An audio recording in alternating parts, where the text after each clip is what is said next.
Hello everyone, it's me अन्ना कौशिक। सो जैसा कि आप देख रहे हो कि क्रैश कोर्स सीरीज मैंने स्टार्ट की है बेसिकली क्वांटम के बेसिस पे। इससे पहले मैंने 5-6 वीडियोस बनाए हैं क्वांटम पे, जिसमें मैंने जो इसके एडवांस पार्ट है जैसे कि परटर्बेशन हुआ, वेरिएशन थ्योरम हुआ, इन सबको मैंने कंप्लीट करवाया था ताकि आपको उनको लेके कोई प्रॉब्लम ना आए। अगर आपने उस वीडियोस को ध्यान से देखा होगा तो आपने नोटिस किया होगा कि मैंने वहाँ पे कोई भी डेरिवेशन सॉल्व नहीं किया है। आपको पूरी क्वांटम बेसिक से नहीं समझाई है मैंने, सीधा उसका एप्लीकेशन पार्ट के थ्रू ही मैंने आपको प्रॉब्लम्स के थ्रू आपको उसको इजीली अप्रोच करना सिखाया है, ठीक है। और यही आप अगर मेरे अदर वीडियोस देखेंगे जैसे कि स्पेक्ट्रोस्कोपी या ग्रुप थ्योरी, तो आप नोटिस करोगे कि मैं हर चीज़ को काफ़ी डीपली डिस्क्राइब करती हूँ। तो इसका रीज़न ये है कि जस्ट आई वांट कि क्वांटम आपके लिए ज़्यादा कंसेप्चुअल ना हो, क्योंकि क्वांटम कंसेप्चुअल है ही नहीं। क्वांटम का बेसिकली अप्रोच ही देखा जाता है, तो आपको उसका अप्रोच ही आना चाहिए और इतना हार्ड नहीं है अप्रोच को समझना। इसलिए अगर आप बायो फील्ड से है तो भी प्रॉब्लम की बात नहीं है, आपको सिर्फ अप्रोच आना चाहिए। आपको यूँ नहीं है कि आपको बहुत बड़े बड़े मैथमेटिक प्रॉब्लम्स को सॉल्व करना है, सो इट्स नॉट डिफिकल्ट। तो अभी जो हम स्टार्ट कर रहे हैं क्रैश कोर्स में, इसमें हमने जो टॉपिक छोड़ दिए थे, मतलब काफ़ी सारे टॉपिक्स हैं जो रह गए थे, तो मैं उन सभी टॉपिक्स को बेसिकली क्वांटम के हर टॉपिक को कंप्लीट करवाऊंगी। क्या क्या कंप्लीट करवाऊंगी वो भी आपको मैं बता दूंगी। और अगर आपने पहले वाली वीडियोस नहीं देखी है तो यहाँ पे प्लेलिस्ट का आपको लिंक मिल जाएगा, आप वहाँ पे जाके चेकआउट कर लीजिएगा, ठीक है। और अब आते हैं मेन इसके फॉर्मूलाज के बारे में। फॉर्मूलाज ये है कि ज़्यादातर इतने फॉर्मूले नहीं होते हैं क्वांटम के पर्सपेक्टिव से, मैथमेटिक के कुछ ही फॉर्मूला होते हैं जो आपको आने चाहिए, सिंपल डेरिवेशन टाइप होते हैं, ठीक है। तो वो आपको मैं अभी बता दूंगी कौन कौन से हैं। और मेरी हर वीडियो का पीडीएफ लिंक आपको डिस्क्रिप्शन बॉक्स में मिल जाएगा, तो आप वहाँ से चेकआउट कर सकते हैं। इस वीडियो का पीडीएफ भी आपको डिस्क्रिप्शन में अवेलेबल हो जाएगा, ठीक है।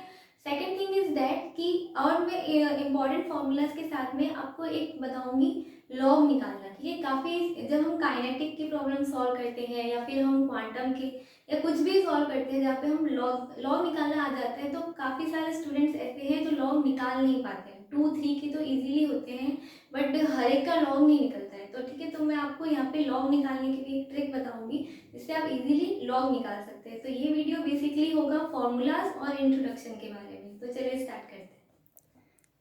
ओके, तो सबसे पहले हम बात करते हैं हमारे इम्पॉर्टेंट फार्मूलाज की, ठीक है। जितने भी इम्पॉर्टेंट फार्मूलाज हैं इन सब का आपको पीडीएफ मिल जाएगा डिस्क्रिप्शन बॉक्स में, आप चेकआउट करना, ठीक है। देखो, सबसे पहले हम अगर बात करेंगे नॉर्मल डिफ्रेंसिएशन जैसे करते हैं, तो इसका पहले डिफ्रेंसिएशन के फॉर्मूलाज करते हैं। जैसे कि मान लो किसी कांस्टेंट का आपको डिफ्रेंसिएशन करना है किसी भी डायमेंशन के पर्सपेक्टिव में, तो हमेशा वो कितना आता है, 0 आता है। किसी यहाँ पे सी क्या है, सी इज़ अ कांस्टेंट, ठीक है। तो किसी भी कांस्टेंट का डिफ्रेंसिएशन हमेशा क्या आएगा, 0 आएगा, ठीक है। सेकेंड इज दैट कि अगर अब मैं डिफ्रेंसिएशन करती हूँ एक्स की पावर एन का, कई बार होता है ना कि हमें किसी की पावर एन दी होती है और फिर हम उसका डिफ्रेंसिएशन करते हैं। यहाँ पे D by D x, basically जब हम डिफ्रेंसिएशन करते हैं तो D by D x is a symbol of differentiation, ठीक है। एक्स की पावर एन का जब मैं डिफ्रेंसिएशन करती हूँ तो क्या आता है, एन हमेशा क्या होता है, ये एन क्या करता है, आगे जंप कर देता है। तो एन एक्स की पावर, अब देखो एन बहुत सिंपल है आपको याद करना, एन ने आगे जंप किया तो यहाँ पे एक्स की पावर क्या हो गई, एन यहाँ से चला गया, तो क्या हुआ, एन की पावर -1, एन की पावर क्या हो गई, एक्स की पावर n-1 हो गई। समझ में आया। इसकी जो जो भी पावर थी, जो भी n यहाँ पे क्या है पावर, जैसे ये 2-3 कुछ भी हो सकता है, ठीक है, वो आगे जंप कर देती है और x की पावर क्या हो जाती है, क्योंकि ये आगे जंप कर गया तो n-1, ठीक है। अब देखना, जब मैं आपको आगे नेक्स्ट वीडियो में ऑपरेटर्स पढ़ाऊंगी तो मैं आपको बोलूँगी कि differentiation is a linear operator. तो what is a linear operator, तो उसी तरह से होता है कि अगर मान लो कि मेरे पास मैं डिफ्रेंसिएशन कर रही हूँ, वो भी किनका, दो फंक्शंस का एक साथ में, जैसे कि u प्लस वी, दोनों का मैं एक साथ में डिफ्रेंसिएशन कर रही हूँ। ये सेम वही चीज़ है कि मैं ये दोनों, मान लो दोनों भाई है, दोनों का साथ में डिफ्रेंसिएशन हो रहा है, ठीक है। तो क्या होगा, एक बार डिफ्रेंसिएशन होगा फर्स्ट बार में D U by D X plus D V by D X, मतलब दोनों का साथ में डिफ्रेंसिएशन वैल्यू करने पे और दोनों की पर्सपेक्टिव अलग अलग डिफ्रेंशिएट करके उनका एडिशन करने पे जो वैल्यू आती है वो इक्वल आती है, ठीक है। तो ये क्या होता है, नॉर्मली नॉर्मल डिफरेंशिएशन जब हम दो फंक्शन का साथ में करते हैं, ये प्लस की जगह यहाँ पे माइनस भी हो सकता है। अगर यहाँ पे माइनस होगा तो यहाँ पे भी क्या आएगा, माइनस आएगा। ठीक है, तो ये तो बात की अपन ने जब दो क्या थे, भाई थे। अब मान लो कि दो हस्बैंड वाइफ है, तो दो हस्बैंड वाइफ कैसे होते हैं, d/dx, और दोनों में क्या होता है, हमेशा कुछ ना कुछ तकरार। ठीक है, तो u.v यानी कि मल्टीप्लिकेशन। आपको याद करने के लिए मैं इस तरह से बता रही हूँ, ताकि जिनको बिल्कुल भी मैथमेटिक्स फॉर्मूले याद नहीं है तो इजीली हो जाए। तो इस कंडीशन में क्या होता है कि यहाँ पे तो एक एक करके हो रहा था, और यहाँ पे क्या होता है कि जब मैं d/dx कर रही हूँ एक बारी u का, तो पहले u कहाँ आएगा, बाहर, और dv/dx होगा, and second time v outside रह जाएगा और du/dx होगा। समझ में आ रहा है, क्योंकि यहाँ पे मल्टीप्लिकेशन है, तो आप ऐसे समझ सकते हो कि ये कैसे है, लाइक अ हस्बैंड वाइफ। तो ये क्या करेंगे, जब पहले u का डिफ्रेंसिएशन होगा तो ये क्या करेगी, मना। ठीक है, तो ये तो रह जाएगी बिना डिफ्रेंशिएट करवाए, और किसका हो जाएगा, v का, और सेकेंड टाइम v मना कर देगा और हो जाएगा u का। ठीक है, ये इजी इजी आप अपने हिसाब से कैसे भी याद कर सकते हो। ठीक है, अब कई बार हमें डिफ्रेंशिएशन दिया होता है कि e की पावर्स का दिया होता है, तो जैसे कि मान लो d/dx e की पावर दिया है आपको प्लस माइनस i के x की पावर n, इस तरह से आपको दिया है और आपको बोला है अब इसका डिफ्रेंशिएशन बताओ। तो यहाँ पे क्या होगा, यहाँ पे डिफ्रेंशिएशन में क्या होगा कि वही जैसे कि देखो यहाँ पे अपन ने क्या था ना, x की पावर n थी, n थी, तो क्या हुआ था, n आगे आ रहा था। तो वैसे ही e की पावर जो है ना, e की पावर भी क्या आ जाती है, आगे आ जाएगी। तो प्लस माइनस जो भी सिंबल है विथ सिंबल साथ में आगे आएगी, प्लस माइनस आई के एक्स की पावर n, फिर क्या बच गया e। अब जहाँ पे जैसे x में क्या हुआ था कि x की पावर n-1 हो गई थी, बट यहाँ पे ऐसा नहीं होता, ई इज़ वेरी इनोसेंट। तो ये क्या, इसकी पावर क्या रहेगी, प्लस माइनस आई के एक्स की power N, as it is रहेगी, इसकी पावर डिक्रीज नहीं होगी। ठीक है, इस तरह से आप याद कर सकते हो। और एक फॉर्मूलाज करते हैं। तो एक फॉर्मूला जैसे दिया होता है आपको d/dx, और आपको करना होता है साइन के एक्स की पावर एन का, साइन की फॉर्म में आपको डिफ्रेंशिएट करना है। तो इस कंडीशन में क्या होगा, इस कंडीशन में हमेशा सबसे पहले तो आगे क्या आएगा, आई के एक्स की पावर एन, वही के एक्स की पावर एन क्या आ गया, आगे आ गया। के यहाँ पे क्या है, लाइक अ कांस्टेंट वैल्यू, और इसकी एक फिक्स वैल्यू होती है। ठीक है, और साइन किस में चेंज हो जाएगा, कॉस में, कॉस आई के एक्स की पावर एन।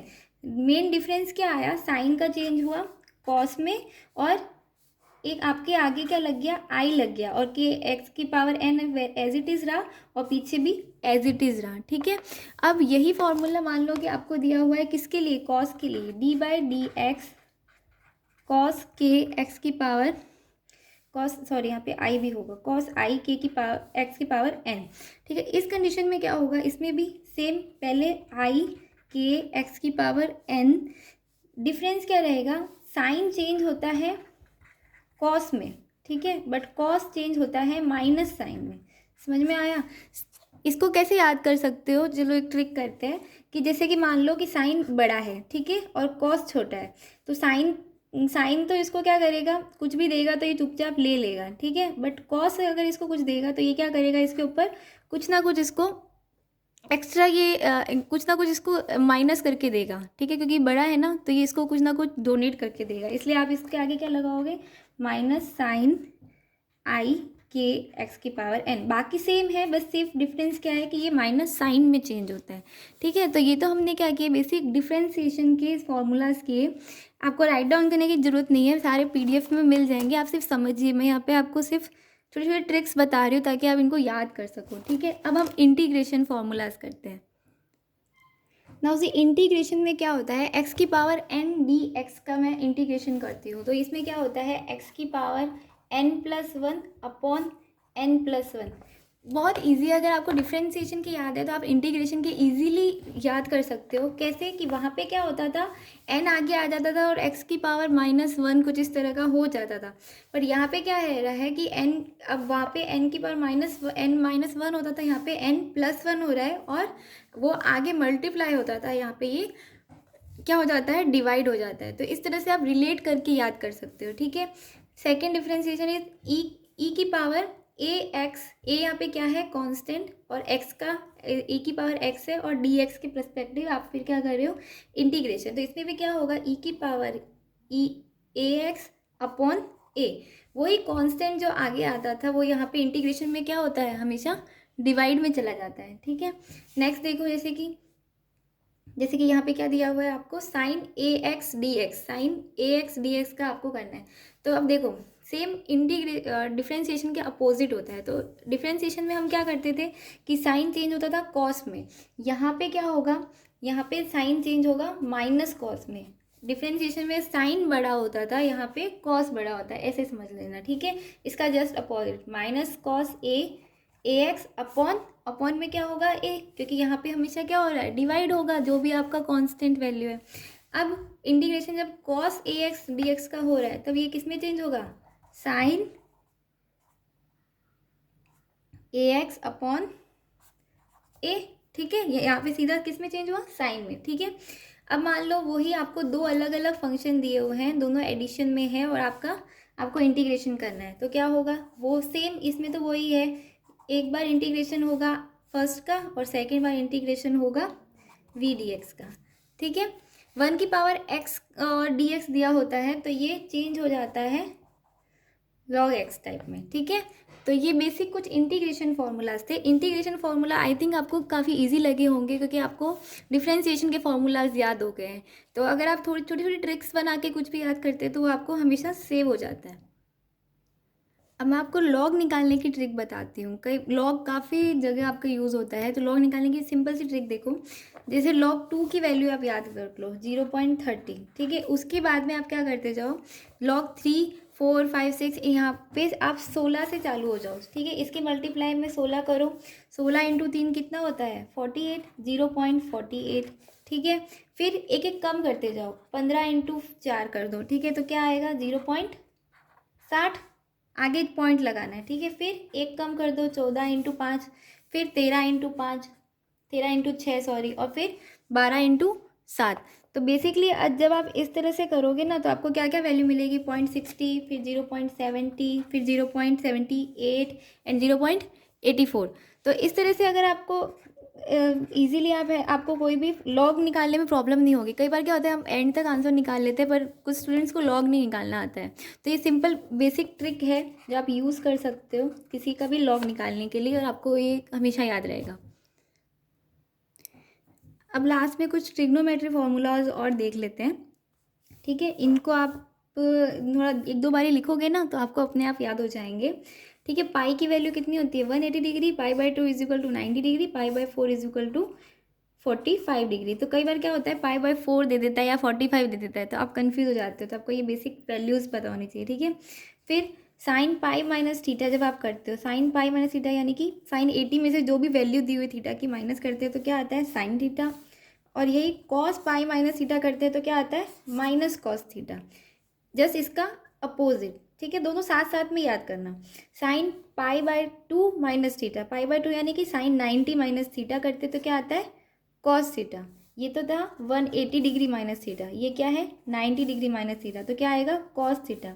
और ये कॉस के पर्सपेक्टिव में करेंगे तो क्या आएगा, साइन थीटा। ध्यान देना, हम लोग क्या सोचते हैं कि यहाँ पे इसका जस्ट अपोजिट करना है, तो हम यहाँ पे भी माइनस लगा देते हैं, बट यहाँ पे माइनस नहीं आता। कॉस पाई/2 यानी कॉस 90 माइनस थीटा करने पे साइन थीटा ही आएगा, ये इंपॉर्टेंट है, ठीक है।